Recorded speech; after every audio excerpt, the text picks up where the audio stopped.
All right, how's it going, guys? So we have regrouped. We figured out what we're gonna do, and we went ahead and did it. So in the last video, I was talking, showed you guys all the stuff about the motor and motors problems, and we decided to go over to my buddy Skylar's and pick up this other motor from him. So I'll go ahead and show you guys. This is the block I picked up from him. Cylinders have all been honed. Good to go. He had actually already painted the block. Everything's pretty much clean. He had everything. So pretty much what I'm going to start with today is trying to get the short block bottom end rotating assembly done. What I need to do is gap the rings. So I'm going to start out with just kind of blowing everything off, cleaning everything down, cleaning all the cylinders down. Not a final clean. Just enough so I can get the piston rings inside here and start gapping them all. So I'm going to gap all the rings, we'll get them on the pistons, and then we'll go through and start cleaning everything and start assembling. Only other thing that we have to do with this block is you can see, I don't know if you can see that there, the cam bearings are toast there. So I need to put the new cam bearings in, which is not a big deal. So that'll be one thing we need to do before we get it all cleaned up. Might as well do that before we clean. But, yep, so we picked that up. Came with a bunch of extra parts. So you can see, as you can see over here, my plethora of 5.3s and 4.8 freaking engine parts. So we've got literally everything. Now we've got multiple head gaskets, LS7 head gaskets, bunch of stuff. We've got extra bearings, rings, bunch of intakes, heads, all the above. I got another Brian Tooley Racing cam and another set of valve springs and retainers. He'd already installed those in the head, I'll show you. But I'm gonna probably take these ones back out and put mine in, because these are just a single spring. And mine are a dual honeycomb, I believe. So we want the dual in there, rev a little bit higher, all that good stuff. So we'll swap those out, put the duals in. But yeah, I'm just going to throw it on time lapse. We're going to go ahead and get started, see if I can get something done with this bad boy.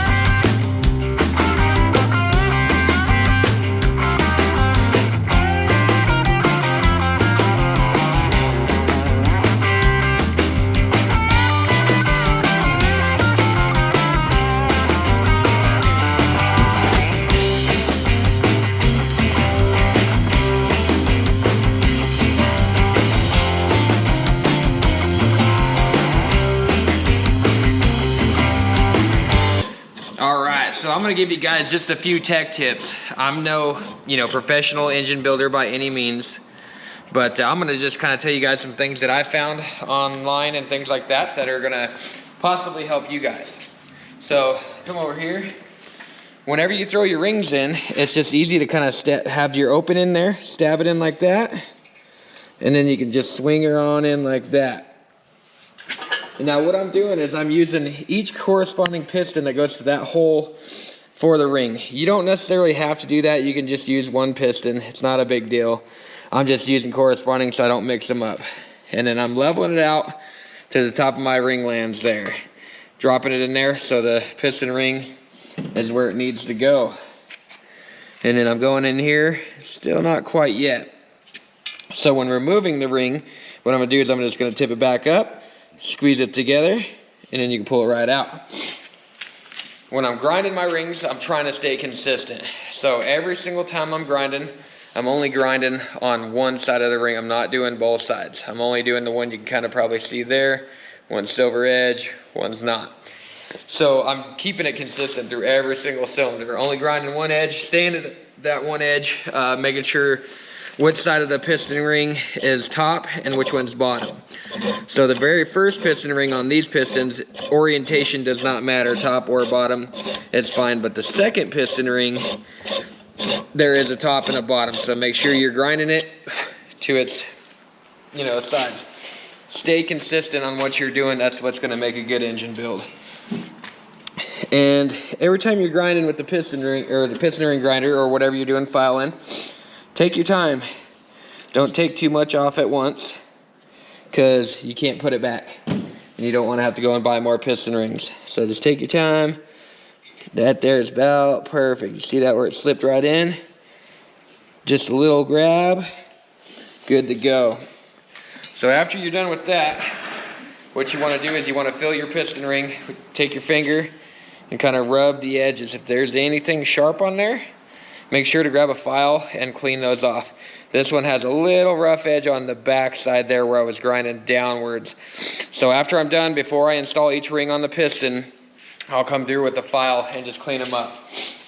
And so as you can see, I've got everything laid out on the table here, and it's all corresponding with its piston. So I've got them stacked, first ring, second ring, and then your oil rings. And I've got them stacked with the piston per cylinder. So then that way you're not mixing them up. So before I go to install these rings on the pistons, I'm gonna have Katie go through and just kind of clean up all the carbon, clean up all the ring lands, stuff like that, before we put them on, so they're good and clean and ready to be installed. After that, that's when we'll, clean it all everything up and install them. So just keep it consistent, take your time. This is the part that can make it or break it. So yeah, like I said, I'm no professional engine builder, but this is some of those tech tips that I've learned from other people and online, and should be good to go. All right, so we got almost all the cam bearings pulled out. It's got this little sweet tool here. It's pretty much just a slide hammer or a smash hammer rod. It goes in through, and it's got a couple different fittings. I've got just the round one on there now, and you pretty much just stick it in there and knock it through. Fairly simple. The only thing that you're going to look at, I don't know if you can see it on this back one, is the orientation of your oil galley holes. So make sure you're paying attention to those. And the other thing is they are all numbered.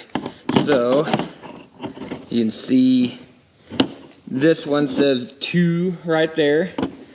And let's see if I can find this one. 3 right there. And this one should say 2. So how they label it is it's going to be like 1 and 1, 2 and 2, and 3.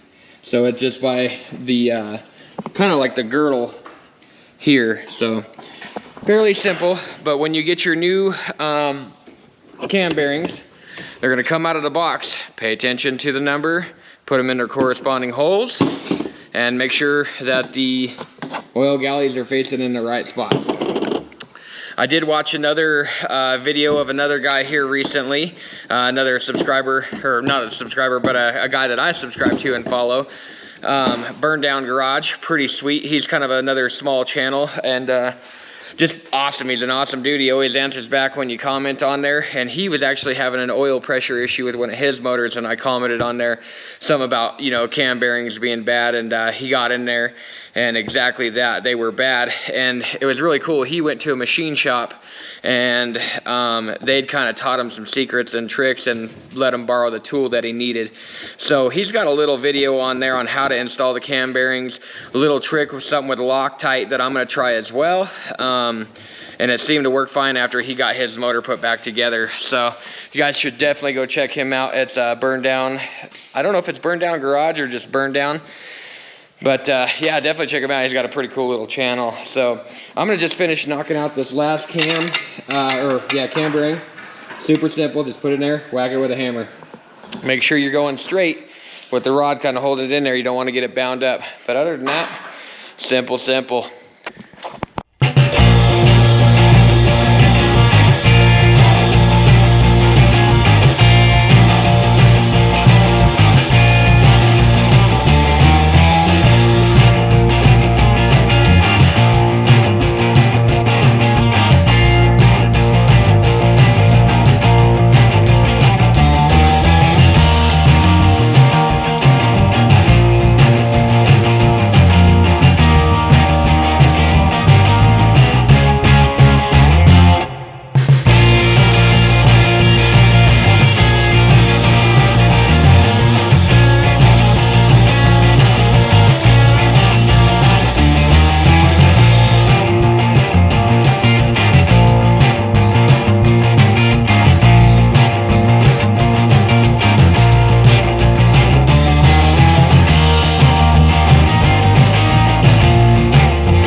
Look at that hair. She's out here putting in work. Oh, she says I'm sexy. Not my tractor, but me.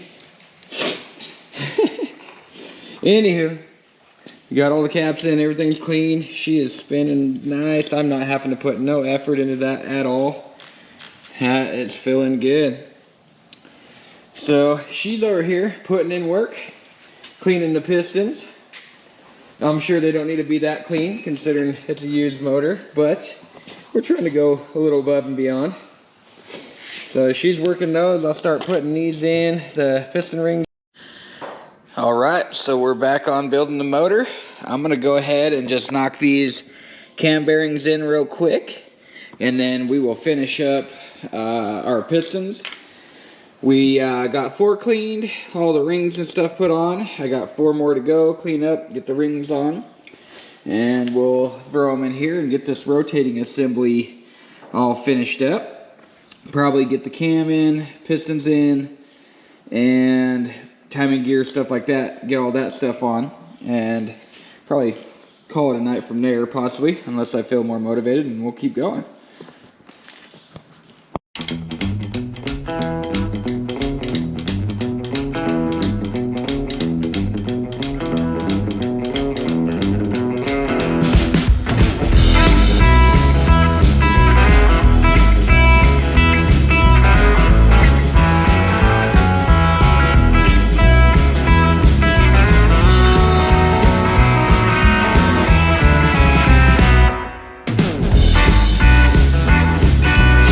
All right, cam bearings are in. Everything is good. That was quite the chore. Definitely recommend if you're gonna do it with the buddy. And a couple pointers that I've learned is do the cam bearings before you put the crank in. You can get your hands down in there and everything a lot easier without the crank in. So I should have done that first. You can still do it with it in, but just make it easier with it out. The main things you need to do when you're putting these cam bearings in is make sure the oil galley is matching. So take yourself a pick. That oil galley, you know they run along this channel right inside here is where the oil galley runs down that channel. And it's got a pretty big mouth opening from here to like here in the galley, and it's pretty big. So what you want to do is just kind of get it oriented right there. Get yourself a pick or something and make sure that it goes down inside there. Doesn't catch on either wall.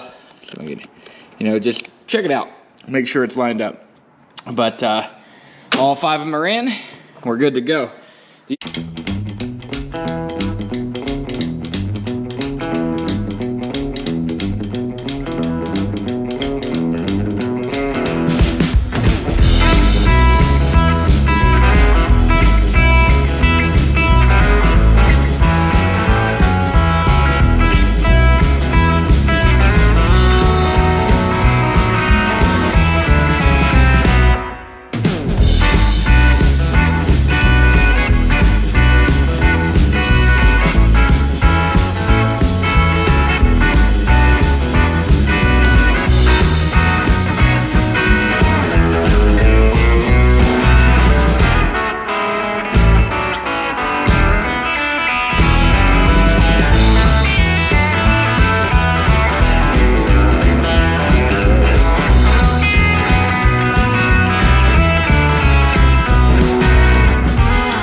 Yeah.